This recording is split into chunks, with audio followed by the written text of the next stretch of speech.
Geste de solidarité dans ce journal. L'Association des techniciens de surface du secteur de la santé a initié une activité de don de sang à l'hôpital Gabriel Touré.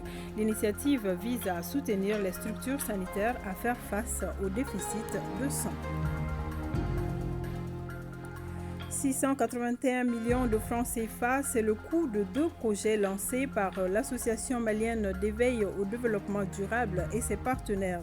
Il s'agit du projet d'appui à la cohésion sociale dans les régions du centre du Mali, phase 2, et du projet Action concerné autour d'une gestion durable du foncier agricole à Ségou, San, Bandiagara et Mopti. Merci d'être des nôtres. Bonjour, bienvenue dans cette édition. Le gouvernement, au secours des Maliens de l'extérieur, 149 de nos compatriotes rapatriés du Niger ont regagné Bamako. Ils ont été accueillis à l'aéroport international président Modibo Keïta. Reportage Adama Traoré. Les rapatriements des Maliens se poursuivent. 149 volontaires ont pu regagner Bamako ce vendredi en provenance du Niger par un vol affrété par l'Organisation internationale pour la migration OIM en collaboration avec le gouvernement malien. Ils ont été accueillis à leur arrivée à l'aéroport international président Modibo Keïta de Sénou par les représentants du ministre en charge des Maliens de l'extérieur en présence des responsables de l'OIM et de l'Union européenne au Mali. Nous trouvons ça une très bonne approche de constater qu'on peut être très bien aussi dans son propre pays. Et nous nous réjouissons que les autorités nationales du Mali facilitent ce processus et donc permettent aux Maliens de pouvoir faire leur vie dans leur propre pays. Ça fait un bon moment que l'État s'est vraiment engagé avec ses partenaires pour assister les retours volontaires de nos compatriotes qui se trouvent en situation difficile. Donc ils ont sollicité l'assistance du gouvernement et le gouvernement, en partenariat avec ses partenaires comme l'Union européenne et l'Organisation internationale pour les migrations, vraiment nous parvenons à assister et à rapatrier nos compatriotes dans des conditions dignes. Ces rapatriements volontaires s'inscrivent dans une logique de protection des Maliens par les plus hautes autorités du pays. Et nous restons dans la solidarité pour parler de l'activité de don de sang à l'hôpital Gabriel Touré de l'Association des techniciens de surface du secteur de la santé. L'initiative vise à soutenir les structures sanitaires à faire face au déficit de sang. Le compte-rendu de Sokona Kamisoko. Il était 8h50 ce samedi quand notre équipe de reportage franchissait le portail de l'hôpital Gabriel Touré. À 7h exactement, on comptait plus d'une centaine de poches de sang déjà collectées, preuve de la détermination des membres de l'Association des techniciens de surface du secteur de la santé de contribuer à sauver des vies. Nous, les techniciens de surface du secteur de la santé, avons organisé cette journée de don de sang pour combler les déficits des produits sanguins. C'est nous qui transportons les malades quand ils arrivent. Et beaucoup d'entre eux souffrent de manque de sang. C'est pourquoi les dons de sang figurent dans notre plan d'action. Sans donner vie sauvée, l'Association des techniciens de surface du secteur de la santé traduit ainsi cette réalité. De quoi réjouir les responsables des structures sanitaires. Le sang, c'est un produit au niveau des structures sanitaires dont la disponibilité pose réellement problème. Tous les jours, tout le monde a besoin du sang. Et chez nous, ici particulièrement, on a 3 services qui sont de gros consommateurs de sang, à savoir le service des urgences, la pédiatrie et puis la gynécologie obstétrique. Donc nous ne pouvons que saluer énormément l'initiative des techniciens de surface. Ceux qui donnent le sang font l'objet de consultations médicales avant de donner le sang. Donc vraiment c'est féliciter toute l'équipe et encourager fortement cette initiative citoyenne de l'Association des techniciens de surface du secteur de la santé. Et c'est ça aussi le Malikoura, c'est ça aussi la refondation. Donc poser des actes comme ça pour la population, pour le développement social, parce que c'est ça aussi la vision du président de la transition, de travailler pour le bien-être de la population. Mon engagement est là toujours constant et mon engagement ne leur fera pas défaut, Inch'Allah. Cette journée de don du sang consolide les actions d'assainissement menées dans plusieurs hôpitaux et centres de santé de Bamako. Elle marque également la fin du plan d'action 2022 de l'Association des techniciens de surface du secteur de la santé. Débarrasser le boulevard de l'indépendance des ordures, c'est le pari que le conseil communal de la commune 3 du district entend gagner. Il a lancé samedi dernier les activités d'assainissement du lieu. Cette vitrine de la capitale malienne, qu'est le boulevard de l'indépendance, occupe une place de choix dans la vision de la mairie de la commune 3. Bokari Koulibaly. Ces coups de balai du maire de la commune 3 du district de Bamako donnent le top départ des activités d'assainissement du boulevard de l'Indépendance, une initiative du conseil communal en collaboration avec l'école de maintien de la paix Alioune Blondine Bey. Elle entend redonner à ces lieux historiques toute sa splendeur d'antan. Le boulevard de l'Indépendance est la vitrine du district. À longueur de journée, on voit des dépôts d'ordures entassés sur le boulevard de l'Indépendance, chose qui est inadmissible dans une capitale. Raison pour laquelle le conseil communal a inscrit ça dans son plan de développement communal pour assainir dorénavant le boulevard de l'Indépendance. Le cadre est idéal pour Madame le maire d'inviter la population à s'impliquer davantage afin de faire des ordures un souvenir lointain dans la commune. Il est souhaité que tout le monde s'engage à non seulement nettoyer nos habitations et environs, mais que nous fassions quotidiennement du boulevard de l'Indépendance un joyau qui rehausse l'image de notre capitale en l'entretenant et surtout en veillant au respect par les passants et usagers des mesures que nous arrêterons. À compter de ce samedi 17 décembre jusqu'au 20 mai 2023, chaque samedi sera dédié à une institution de la République pour l'assainissement du boulevard de l'Indépendance. Tenue de la 4e session ordinaire du comité de pilotage du projet de gouvernance du secteur des mines. Cette session a passé en revue le programme de travail et le budget annuel 2022-2023. Plus de détails avec Ibrahim Kaoukonati. Il s'agit pour les participants d'examiner et adopter le compte-rendu de la 4e session, d'examiner l'état d'exécution des recommandations, présenter les rapports d'activité et le projet de programme du travail et budget de l'année 2023. Et donc ces activités-là, nous avons beaucoup de difficultés à les mettre en œuvre. Donc en rapport avec la banque, nous avons décidé de faire une évaluation interne du projet. Et cette évaluation interne, elle a eu lieu au mois d'octobre passé. Et nous avons proposé des activités de remplacement pour ces activités de géosciences. Également, la banque a commis 2 missions pour venir étudier aussi bien la situation, mais analyser les activités également de remplacement possibles. Malgré le contexte difficile, les activités menées par les acteurs de mise en œuvre du projet ont enregistré un résultat plutôt encourageant. C'est l'occasion pour moi de vous exhorter à un examen minutieux des documents, notamment le PTBA 2023, dont le montant prévisionnel est estimé à 5,947 milliards de francs CFA. Dans ma qualité de président de ce comité, je peux vous assurer de tout le soutien du département et de notre entière disponibilité pour l'atteinte des objectifs assignés à ce projet. Cette rencontre du comité de pilotage est d'une importance capitale dans la vie du projet, qui s'achemine vers une évaluation à mi-parcours en 2023. Je l'annonçais dans les titres, l'Association malienne d'éveil au développement durable et ses partenaires ont lancé 2 projets de gestion et de prévention de conflits liés au foncier. Il s'agit du projet d'appui à la cohésion sociale dans les régions du centre du Mali, phase 2, et du projet Action concerné autour d'une gestion durable du foncier agricole à Ségou, San, Bandiagara et Mopti. Le coût de ces 2 projets s'élève à 681 millions de francs CFA. Idrissa Keita.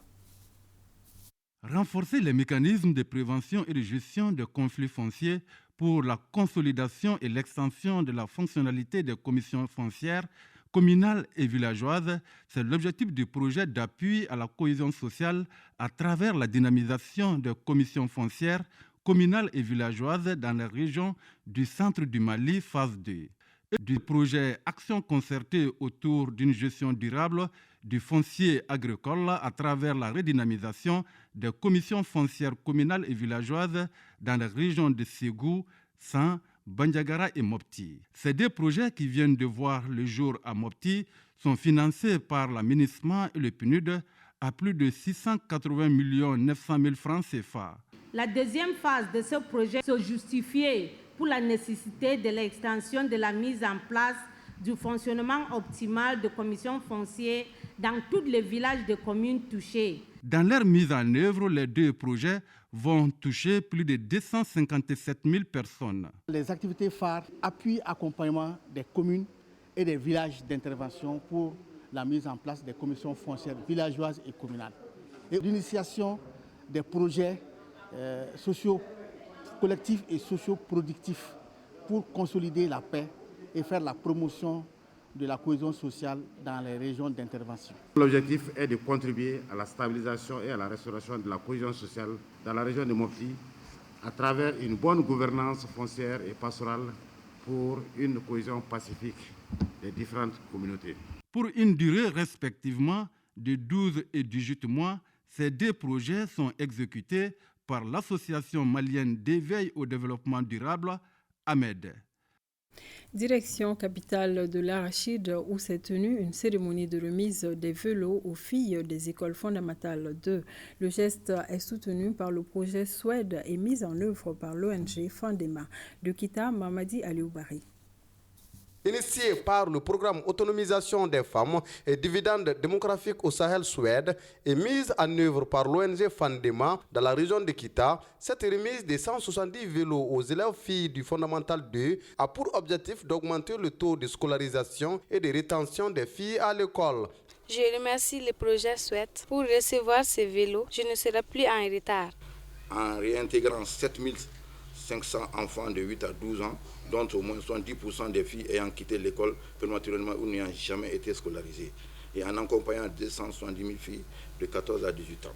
C'est dans ce cadre que l'action vélo a été initiée. Ce projet d'appui à la scolarisation et maintien des filles à l'école va faciliter l'accès des filles à l'école tout en contribuant à l'amélioration des rendements scolaires. Le maintien des filles en classe, ça cadre bien avec l'esprit des plus hautes autorités qui est la scolarisation des filles et le maintien des filles en classe. Cet événement m'agrée d'autant plus qu'il y a quelques jours, j'étais à l'école de Kassaro et j'ai vu des filles avec des vélos qui quittaient des villages assez loin, qui arrivaient à l'école de Kassaro et qui en repartaient sans beaucoup de difficultés.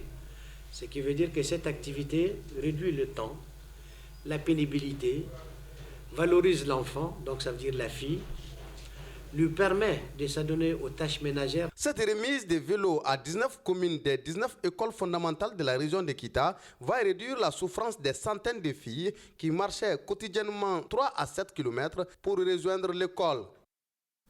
Mobilisation à Ségou pour l'unité et la paix au Mali. C'est à la faveur de la célébration du Mauloud général. On prépare à l'événement plusieurs personnalités, dont le ministre des Affaires religieuses, du culte et des coutumes. Reportage Kandesila.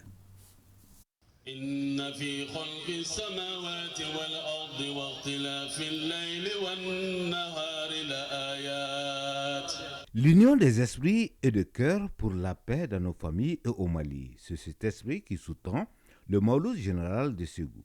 Ce rendez-vous annuel, deuxième du genre, a mobilisé les confréries musulmanes, toutes tendances confondues. L'union amène la paix. Pour vivre dans la paix, il faut l'union dans le pays et dans nos familles. Nous sommes tous unis pour cela sans tendance.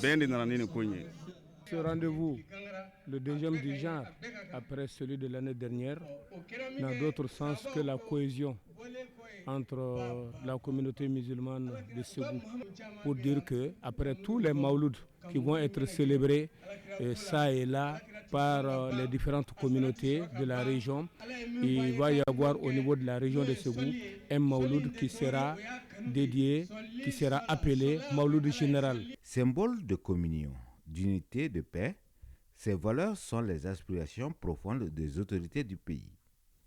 Au nom de son Excellence, le chef de l'État, président de la transition, colonel Assimi Goïta, je suis le témoin de Mauloud général de Ségou ce soir.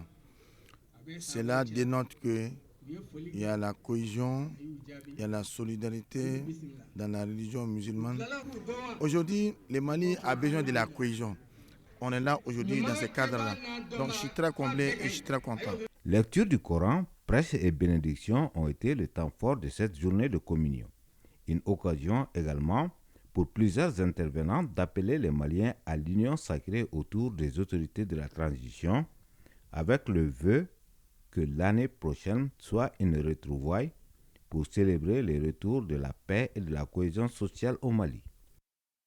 Autre actualité, les 21, 22, 23 décembre prochains se tient au Centre international de conférences de Bamako la première édition du Salon des professionnels des métiers de la communication et de l'événement, porté par l'agence L-Event en collaboration avec Bintili Communication.